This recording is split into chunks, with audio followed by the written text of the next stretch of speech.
Mandanya kumviriza ijwi ry'Amerika isamira na Washington DC mu Kirundi no mu Kinyarwanda. Mwaramutse inshuti bakunze muzindukanye natwe mu biganiro vya kino gitondo. Kuri mikro muri kumwe na Joe Diane Ninahazwe ngiye kwashikiriza amakuru tubafitiye, tukahera ko yagezwe hirya no kwisi na mugenzi wacu Aloise Bigirimana. Mwaramutse Diane, mwaramutse namwe muteze amatwi muraka kanya. Turahera muyavugwa muri Afrika.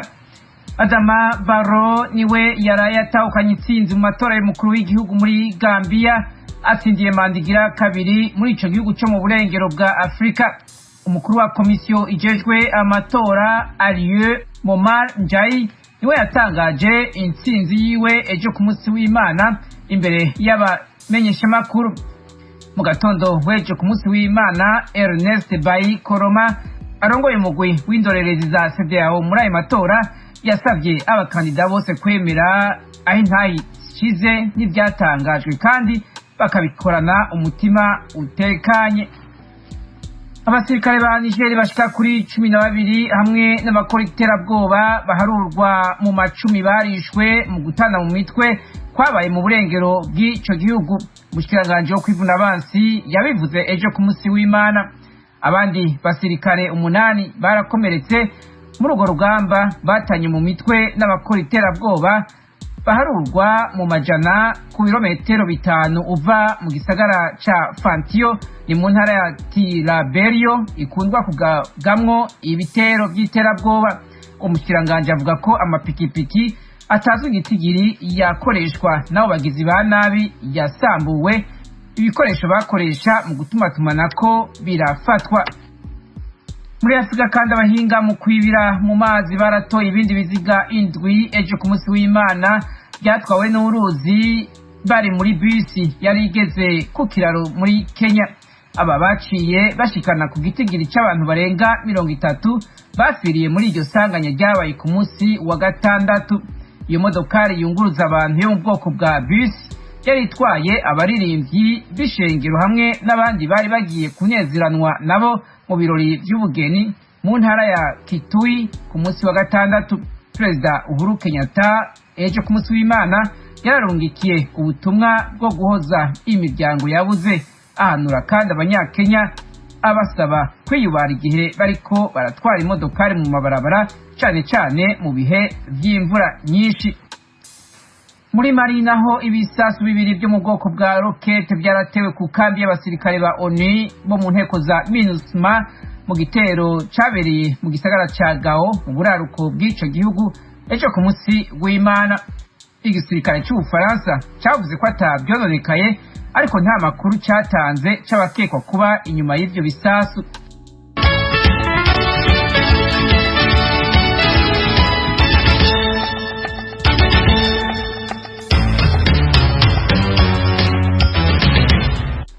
Muyavugwa hanze y'umugabane wa Afrika, ubwoko bushasha bwa corona bwiswe Omicron buramaze gukwirakwira mu bihugu 40 kw'isi hamwe no mu mareta 16 kuri 50 agize leta z'ubumwe za Amerika. Abategetsi bakuru mu gisata c'amagara y'abantu muri leta ya Amerika ariko bavuze ejo ku munsi w'Imana ko bataramenya neza uburakari ubwo bwoko bwa Omicron bufise kuwa bwanduye. Dr. Anthony Fauci, umuhinga w'indwara zandukira muri Amerika, yavuze ko atawoshobora avuga byinshi mu gihe bitaragaragara nimba abagwayi basinzikara canke badasinzikazwa n'ubwo bwoko bushasha.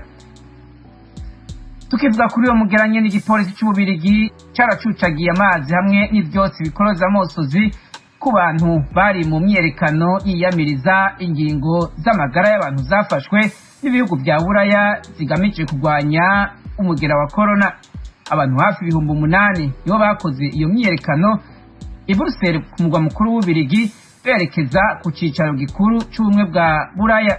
Batera indirimbo zisaba ko bahabwa umwidegemvyo. Igipolisi c'Ububirigi cavuze ko 2 muri bagenzi babo hamwe na 4 mu bakoze imyerekano batwawe mu bitaro, abandi 200 barahagarikwa.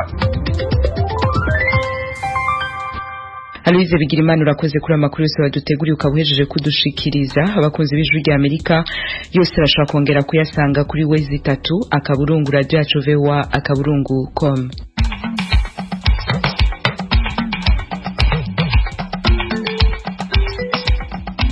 Nongere ndabashimire ko mandanya kumviriza Ijwi ry'Amerika isamira na Washington DC mu Kirundi no mu Kinyarwanda. Mu Burundi uriko mutwumva ku mirongo migufi ya shortwave kuri metero 25, 31 na 41. Mu Rwanda ho turi kuri FM 104 n'ibice bitatu by'Ijwi ry'Amerika. Ingingo nkuru zigize igice ca kabiri cano makuru. Rumwe mu rwaruka rw'abigeme mu gihugu c'u Burundi gwemeza ko impinga mu byo kwitunganiriza imigambi neza ikiri ndende. Ni bake yabazi gutunganya imigambi kubera cyane nkuko twabibona nka kera abagore n'abakobwa twaboneka nk'ukumengo ari abantu turaba gusibikorwa by'imuhira. Uyu ni Marlene Mpawenimana ari mu barongoye ishirahamwe ry'ugwaruka rihingura ibirato n'imikandara mu Nsato mu gisagara ca Bujumbura. Iyo nkuru iri muzo tugaruka ko handi hato.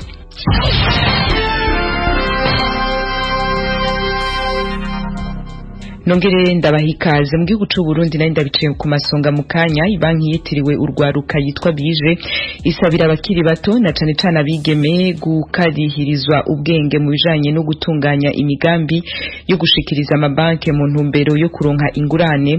Ubuyobozi bw'iyo banke bwabivugiye mu ruganda rwari rumaze imisi 3 ruhuriramwo urwaruka ruserukira abandi mu ntara zose z'u Burundi. Inkuru Ijwi ry'Amerika yabateguriye yifashishije abanywanyi bayo mu Burundi mwishikirizwa na Desire Hatungimana akoresha ry'Amerika i Kigali mu Rwanda. Nkuko bivugwa na Mpawenimana Marlene umwe mu barongo ishirahamwe ry'ugwaruka rihungura ibirato n'imikandara mu Nsato mu gisagara ca Bujumbura muri quartier ya Kamenge. Ugwaruka rw'abigeme si benshi bashobora kwitunganiriza imigambi neza. Kubwo uwo mwigeme haracakeneye ko ugwaruka ruguma ruronswa inyigisho kugira ngo rushobore kuja ku rugero rumwe n'abahungu mu bikorwa byo kwiteza imbere.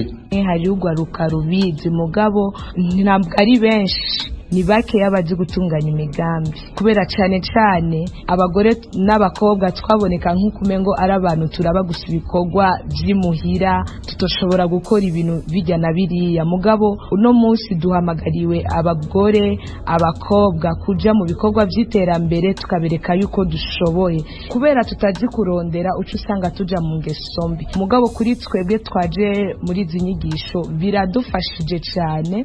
Ejo tuzogira ico twimariye tutarinze kuraba imifuko y'abavyeyi biradufashije cyane.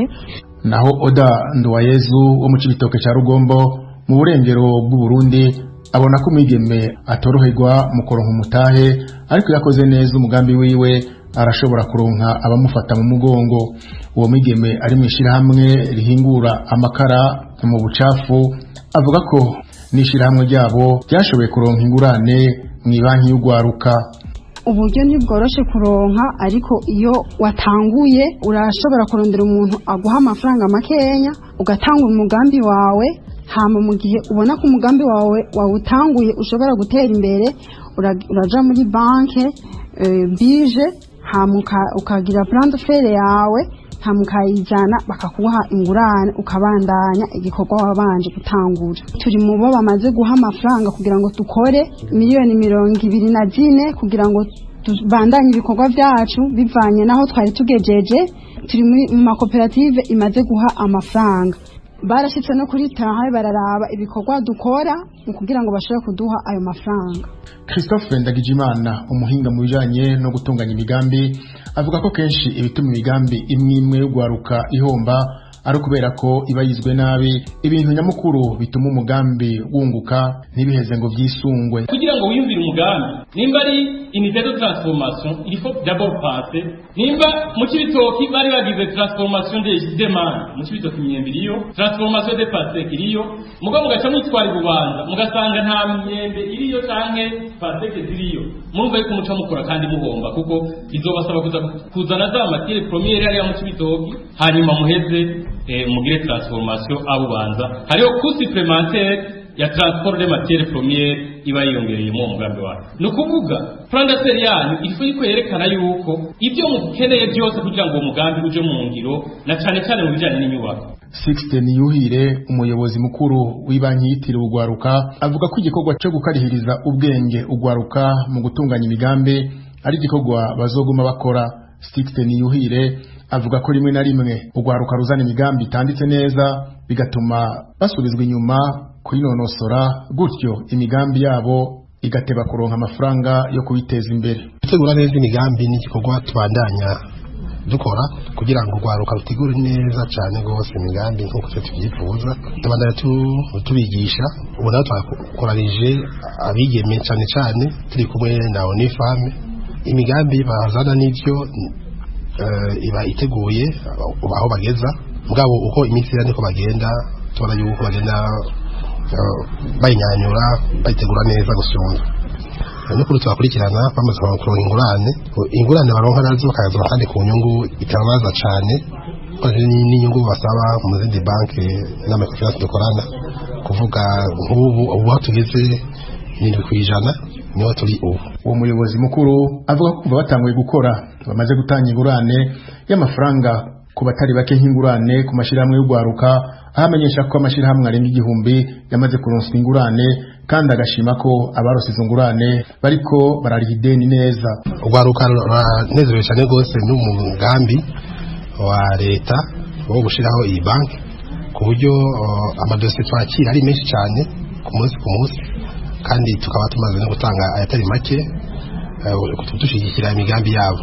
Ngubu abagwaruka rurikiye mu mashirahamwe y'amakoperative cyangwa amashirahamwe no kwita entreprise commerciale bamaze kwemererwa guhabwa ingurane bararenga 3,000. Nyuma ko ari benshi n'abandi rero twakira ku munsi bava mu mihingo yose y'igihugu, rero barishimiye cyane. Umupfasoni Janet Kem aserukira ishirahamwe mpuzamakungu gitaho agateka k'umukenyezi Onifa mu Burundi avuga ko mu gihe umwigeme yoshika ku rugero rwo kwitunganiriza neza imigambi imuteza imbere yoba ari intambwe ikomeye mu gushitsa amasezerano y'i Beijing kubijanye no gukuraho ubusumbane hagati y'umugabo n'umukenyezi. Desire Hatungimana urakenuye. Tukiri kuyavugwa ku Burundi, abanyagihugu mu karere ka Nyempundu muri zone Nyamakarabu commune Mugina y'intara ya Cibitoke turi mu buraruko bushira uburengero bw'u Burundi bamaze imyaka 2 barateshejwe izabo n'imyuzura y'imvura ya babo muri amazu itwara n'indimiro, basaba gufashwa. Tumwe mu tuzu bari barubakiwe bemeza ko tumaze gusenyagurika, mu gihe hari n'abavuga yuko batigeze baronka inzu n'imwe. Umenyesha makuru ry'Amerika Nairobi muri Kenya Elojurika neza afise ibindi kuri no nkuru. Twebwe amaze ubwoba dufise inzu kubera zibomoka cyane, umuntu bigezeho n'inzu yoyihunga karara hanze, ahubwo umuntu akabura shitingi yorarama. Uri mukenyezi Joseline Ntiranyi bagira muri site ya Gisheke ni muri zone Nyamakarabu muri commune Mugina intara ya Cibitoke mu buraruko bushira uburengero bw'u Burundi. We n'abagenzi bahaje inyuma yo kuri zabo n'ababo mu myuzura y'imvura hitanishije amazu n'imirima mu ijoro ryo kuwa 4 rishirwa 5 ukwa 12 2019. Yemeza ko basana ba mu misaka kandi ko imvura iguye mu ijoro barara bahagaze kubera gutinya ko tururi tubarwako. Aha tuhabaye nabi cyane, baduhaye ibiti turisombeshereza, baduha imisumani, baduha n'amabati turiyubakishiriza, abatari bafise amikoro byarabananiye. Claudine Muhimpundu n'undi muvyeyi yahungiye muri yo site nyene bavuga ko busa n'ubwafutse umunwa na hatabwanwa afise. Anje gwanje yarakorotse kandi n'umubanyi nayo nyene yarakorotse, byakorotse cyo bundi mu mvura ari nyinshi y'umuyaga mwinshi mbere no kuguruka ziraguruka. Turahabaye nabi cyane kuko ubukene bw'inzara n'amazi n'amari no kubura amashuri byose biratugeramiye. Ndakundi kuri we yemeza ko na bimwe mu bikoresho by'ukubaka bafashishijwe bidakwije ibisabwa bigatera ingaruka mbi. Bamwe twarikose turubaka, amatumaze kubaka baradisima turatera, ariko ubu turafise ingorane zidasanzwe bivanye no kubera ko bikoresho badushikirije bimwe twasanga ari pirate, nk'ijyanye n'amashanga baduhaye n'imigozi, tukimara kubitera kwisima byaragoye cyane. Esther Ramba na waraje ushinga n'ibintu nyamukuru bibiri, amashuri y'abana n'ivuriro. Hari abana abana dufise biga be isahane bakironka ahantu biga bitewe nuko bugaye amashuri abiri bose baruga bashira kwigufuri amashuri ni kuvuga ahanyamakara tugiye kwandikisha abana kandi usanga bigoye usanga umuntu amahera bakotsa kivugo usanga bakwasa amahera y'umukotsa kivi naho kakamera mukotsa kivi no ahubwo n'icyo umugabura mwije bakibuze Tuma Misago waramaze kubona mu kibano n'abataye baromoka kubera ukubura uko bagira uya umuntu wari we wese ngaha bamwe barataye ngo bagiye bari gusega mu mihana muzarukana n'ahandi aho bahora basega bakaronka bari nabo barataye ngo bagiye guca ifaranga bwavuze baronka kunyi abantu babayeho nabi izi mpungenge z'abari mu site ya Gisheke ziremezwa na musanteri wa komine Mugina Julienne Ndayihaya yabwije ry'Amerika ko mu minsi ya vuba bimwe mu bibazo bizoba vyatorewe umuti ego cyane cyo kibazo turakizi ko bajya bene gihugu kandi kiraturaje ishinga ukijanye n'inzara bafise turabizi cyane tubandanya dusaba bagira neza kugira turabe yuko mu byukuri borose byo bafungura twicaye tubandanya tudodora ahashoboka hose turagirayo ikijanye n'amazi nabyo nyene dukomeza turiko turadodora kubagira neza turabise ibyitsigiro yuko bishobora kuzokunda n'amashure twaramaze kubishikana kubijanye n'amashure n'ivuriro ko bishobora kugenda neza kuko abaramutse babarosa kujya buraro barabonye yuko bikwiriye yuko n'amavuriro n'amashure yoba hari hajya nyine muri site ubu tuvugana turizera yuko navyo nyine bizava bigenda neza kuko barazidusavye devi zijanye n'amashure n'ivuriro reka n'amazu asiduka yemeza ko azosanurwa vuba mu kijanye n'amazu ariko arabomoka nayo bitewe n'imvura n'ukuri turabaremesha abagira neza bakoze bijya n'ubu ico kibazo barakizi ko ayo mazu ariko arabomagura uko biba kose turabaha raporo turizeye yuko bashobora kuzohava bafata ikindi kintu bokora kugira bene igihugu bandanye bakingirwa abanyagihugu bari mu site ya Gisheke barokotse imvura yo mu muyaga w'inkubi nyinshi yahitanye abantu 27 abarenga 10 baburirwa irengero isuri yayo ihitanisha imirima n'amazu nk'uko icegeranyo c'ubushikanganje bujejwe intwaro yo hagati kivyerekana iyo mvura y'igihuhusi yaguye mu ijoro ryo ku itariki ya 4 ishiri ya 5 ukwa 12 mu 2019 mu karere ka Nyempundu muri komine Mugina intara y'Ibitoke mu buraruko bushiburengero bw'u Burundi ku miryango y'igihumbi yateshejwe izayo itarenga amajana 27 niyo yonyene imaze kubakirwa uburaro nabwo nyene budashemeye Eroje buri kaneza ijwi rya Amerika reka tuandanirize mu Rwanda amashami 12 hadakiranira inyungu za politike akomeje kugaragaza ko ikibazo c'imikoreshereze n'imicungire y'amatongo ashingurwamwo abitavye Imana gihangayikishije abatari bake ayo mashirahamwe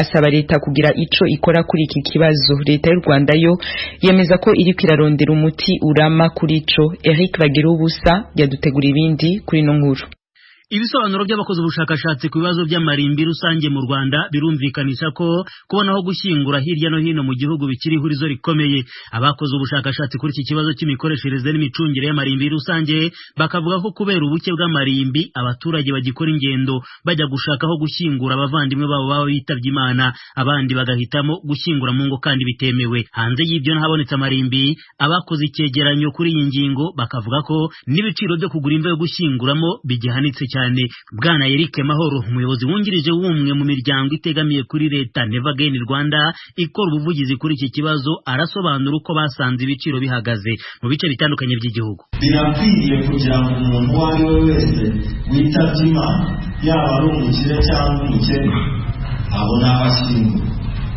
ariko ukurikije services zijyana no gushyingura hari aho bihenze cyane ku buryo abantu bakennye cyane badashobora kubona ubwo bushobozi aho twabonye ko ibiciro bishobora guhinduka hagati y'ibihumbi 70 by'amafaranga y'u Rwanda ndetse n'ibihumbi 300. Abaturage bagaragaza iby'iki kibazo cy'amarimbi nabo bakomeza kumvikanisha ko kibahangayikishije kubera kubura aho bahamba babo bitewe n'ubutaka buke. Ishobora kuba mfite akabanza ariko nta hantu mfiteho kugira ngo ugere no gushyingura. Bityo rero byasaba gushakisha mugenzi wanjye ufite umurima akandika aho gushyingura. Urumva nta hantu n'umuturage agira kuko yashyingura umurima wanjye nawe. Iyo uhinze biba bisaba kujya gushaka umurima ku ruhande. Ni ku nshuro 11 ibiganiro nyunguranabitekerezo nk'ibi bibayeho. Minisiteri y'ubutegetsi bw'igihugu ikavuga ko ku kijyanye n'ibiciro bihanitse ku marimbi rusange izegera inzego z'ibanze bigasubirwamo. Madame Monique Husi ni umuyobozi ushinzwe iterambere rusange n'imibereho myiza y'abaturage. Inzego z'ibanze, ubuyobozi bw'akarere, Haminaroke turongera gusubira muri ibyo bijyanye n'ibiciro ahagiye hagaragazwa ibyo bibazo kugira ngo ijisho ry'ubuyobozi rikomeze kureberera abaturage aho ibyo biciro biri bihanitse, turebere hamwe na rwiyemezamirimo turebe ubushobozi bw'abaturage, tugene ibiciro bigendanye n'ubushobozi bw'abaturage bo muri ako gace. Itegeko rigena imikoreshereze n'imicungire y'amarimbi rusange ryo mu mwaka w'2013 riteganya ko byibura muri buri kagari ahagombye kuba hagaragara irimbi kuko gushyingura mu ngo bitemewe. Ibihabanye n'ibyo hari aho bikigaragara ko hari n'imirenge myinshi itagira irimbi na rimwe. Nko mu karere ka Burera mu majyaruguru y'u Rwanda, umuryango Never Again Rwanda wakoze icyegeranyo kuri iki kibazo uvuga ko hagaragara utugari 69 dukoresha irimbi rimwe rukumbi. Pax Press, umuryango w'abanyamakuru baharanira amahoro mu Rwanda, ari nawo wafashe iya mbere mu gukangurira abafatanyabikorwa by'iki kibazo, ukavuga ko kirushaho gukaza umurego. Ahanini abakoze ubushakashatsi bakavuga ko intandaro ari ubwiyongere bw'abaturarwanda umunsi ku wundi, nyamara ubutaka butiyongera. Igifatwa nk'icyagombye kuba umuturambye no gushyira mu bikorwa